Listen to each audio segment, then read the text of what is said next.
Hi, this is Nakia from Medical Awesome, and I wanted to talk about creating a rank order list. This is going to be the most important list, at least it seems like at that time that you're going to create. And throughout the interview season, if you have a decent amount of interviews, it's very stressful in the sense which programs are you going to rank higher? All of the programs look the same to you, and so in this video, I actually wanted to discuss a few points about how to approach interviews and try to get the most out of most amount of information during the interviews. And then I'm going to talk about a point system that I created for my cardiology fellowship interviews. Now, this video is applicable to anyone who is doing any kind of residency or fellowship, because the idea is what's important and not the specialty. So I before I start the talking about the point system, I wanted to give you a few general tips during interview season. So first is take a lot of notes. So after each interview, or even during the interview, if you can think of things that the residents are telling you, the fellows are telling you, the attendings tell you, just write it down in a book and just write all the information that you can get in this book. Now, why is this important? Is because by the end of the interview season, everything gets super confusing, and you may have like a question, and they may have discussed it in the interview, but you probably didn't find it that important at that time during the interview season. But now, when you're ranking these programs, that point is super important to you. And so, if you have a lot of notes, you can go back and look into it. Of course, if that thing is super important to you, you can always like email the residents and fellows and ask your question, but it's most important if you write it down. During the interview season, before the interview season starts, make 2 or 3 questions that are super important to you and ask about those things in each interview. So for example, if a good academic environment or a collegiality is important to you, then write questions specific to that and make sure you ask that in all of the interviews, so that at least you know what you want and you've asked that question in all interviews. Before you finalize your rank order list, get the opinion from other seniors in the field on what their thoughts are on your rank order list, and this can change your perspective a lot. So I would get opinions from others, especially early on when you're like getting the interviews and things. But by the end of the season, I wouldn't recommend this, because um, you have already kind of made up your mind about what you want, and you don't want to be influenced by the people you're talking to. So let's go into the point system. So this is a sheet that I had created for my interviews, and I just changed the names of the universities and then the specifics that I had. But this was a general point system that I created. So you can ask yourself what are the factors that are important to you, and then write all of those factors down. Now, say for an IMG who's just applying to residency, visa might be an important thing. So you can write H1B visa here and J1 visa here. And then based on how important that factor is to you, you can score it, and the difference in the scores is in your hands. So say getting an H1B is super important to you and that's the only thing you care about, you would give H1B visa programs 5 points, and J1 visa programs is 0 or 1 point. But say H1B visa is important to you, but it's not like that important, you would give like programs with H1B visa 5 points, and programs with J1 visa 4 points. So this is how the point system actually works. So when I was actually applying for fellowship, and mind you, my fellowship rank order list was very influenced based on like location and feasibility.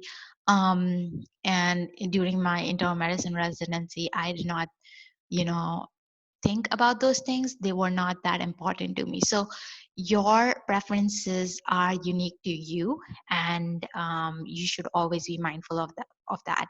And one of the things that my seniors actually told me when I was like creating my rank order list is that, if you give 10 programs to 10 different people, they will all rank it differently based on their preferences. And that actually alleviates a lot of anxiety associated with creating the rank order list, because obviously you want to be in like the best place and the best program, but whatever is best for someone might not be best for you. And if you realize that, it actually changes your perspective a lot. So be mindful of that when you are creating your rank order list. So I had given points based on location and feasibility.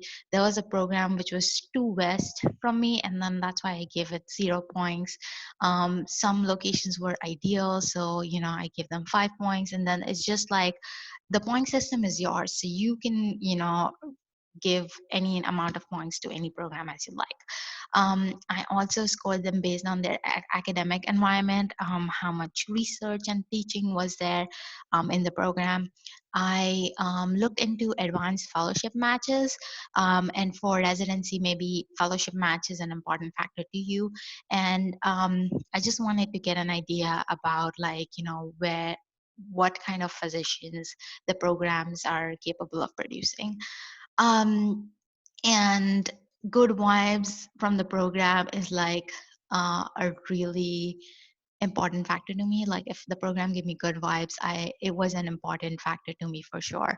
I did not want to be stuck in a place where it's like a malignant or a toxic environment, or if I was with attendings that I did not connect with.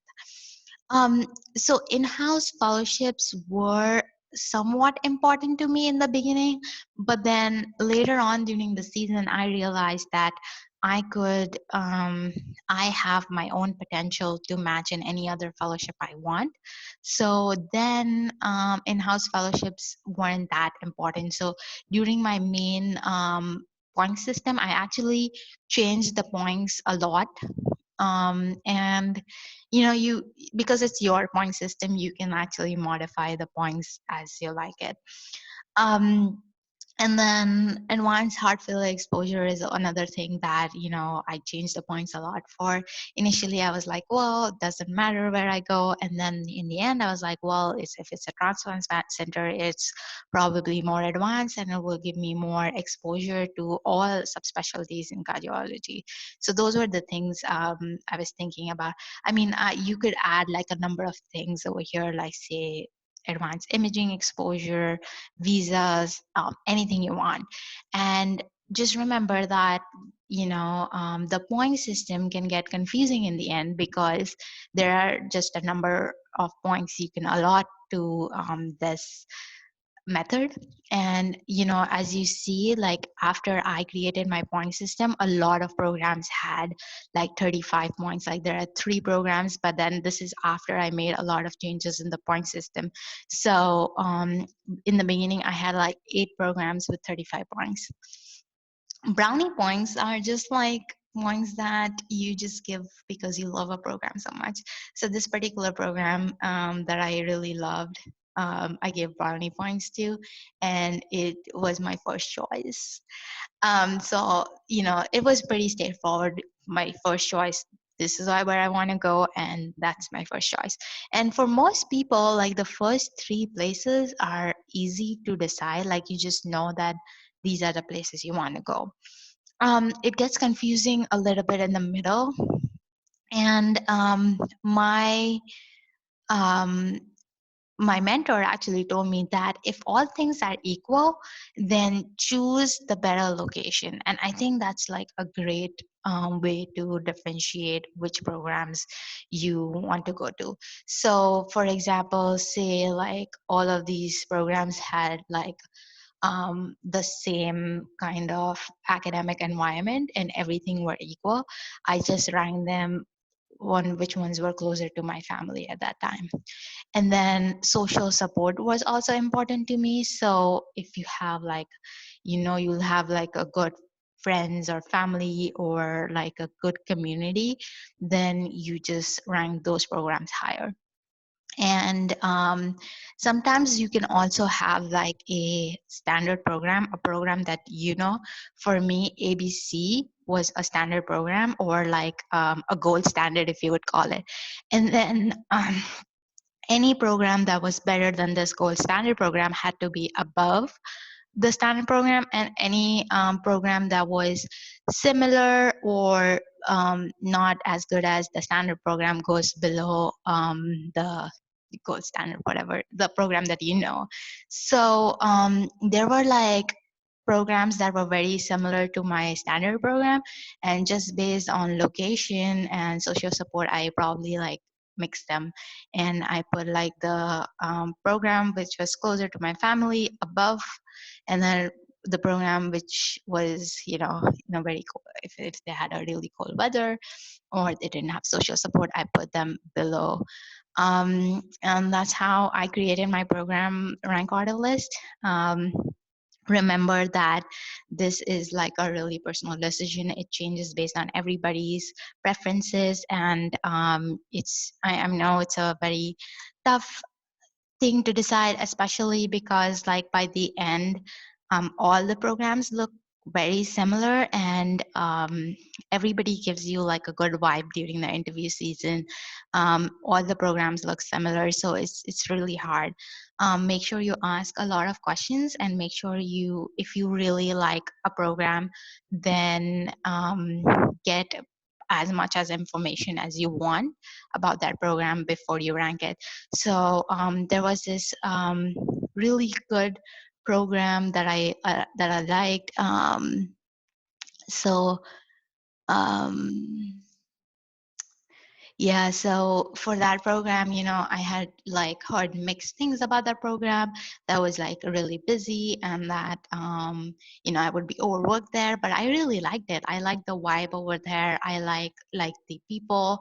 So I had to like actually talk to two of the fellows from that program to make that decision, because that decision was super important to me, because um, it was a decision of whether I would rank it above my gold standard program or below my gold standard program, which was ABC. So just some programs may not be as important to you, and you just rank them lower, and some programs are you just know you want to go there. And I really hope that you match at your top choice, and I wish you the best, all the very best for this process. Good luck and stay awesome.